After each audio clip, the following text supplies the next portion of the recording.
Will a homosexual once healed have heterosexual desires? You know, there are many factors that play a part in how extensive the transformation will be for any given individual. God has the power to achieve complete healing in everyone. However, He allows us free will to decide how committed we're going to be to the process. Most failure to realize complete transformation can be found in a reluctance to go the distance. The person must also recognize that they cannot heal themselves and that they must pursue an intimate and dependent relationship with God for the power and direction to be healed. And many people don't do that.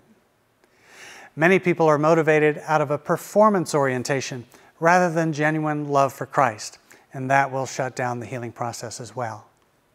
Others find it difficult to rely on God, to believe what He says, and to fully commit to His kingdom.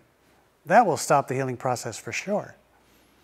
They get sidetracked by self-hatred, self-doubt, self-effort, certain psychological theories, their gay friends, or even a doubting church. Some put a timetable on God. Others don't approach His promises with faith, but with an attitude of, "I believe it when I see it." Some simply love the idolatry and the pleasure of homosexual lust and refuse to forsake it completely. Others have multiple causal factors for their brokenness, which take longer to uncover and heal. The gay community would like you to think that being healed means that you no longer have any homosexual temptations. Well, that's a false criteria, one not used for any other form of sickness. If I haven't smoked for 20 years but am today tempted, according to that criteria, I would have to call myself a smoker, even though I haven't smoked for 20 years. No matter what sin you've used to commit, there will always be memories that tempt in periods of weakness and distraction. This is not peculiar to homosexual lust. Temptation isn't the criteria. The criteria for considering yourself healed is a consistent history of how you see yourself, how you operate, what primarily drives you, and what you identify yourself with.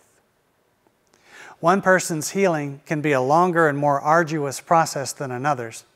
The turnaround occurs more quickly in cases where the person has refused to adopt the identity of homosexual, or refused to enter into the darker and more perverse activities found in the gay subculture, or had some positive experience with heterosexual sex prior to changing over to homosexual partners, or started the healing process early in life, or has had a powerful revelation of God's love and forgiveness deep within their soul.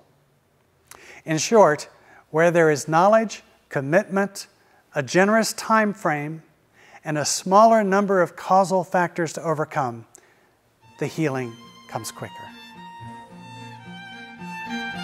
Pure passion that beats for Christ alone.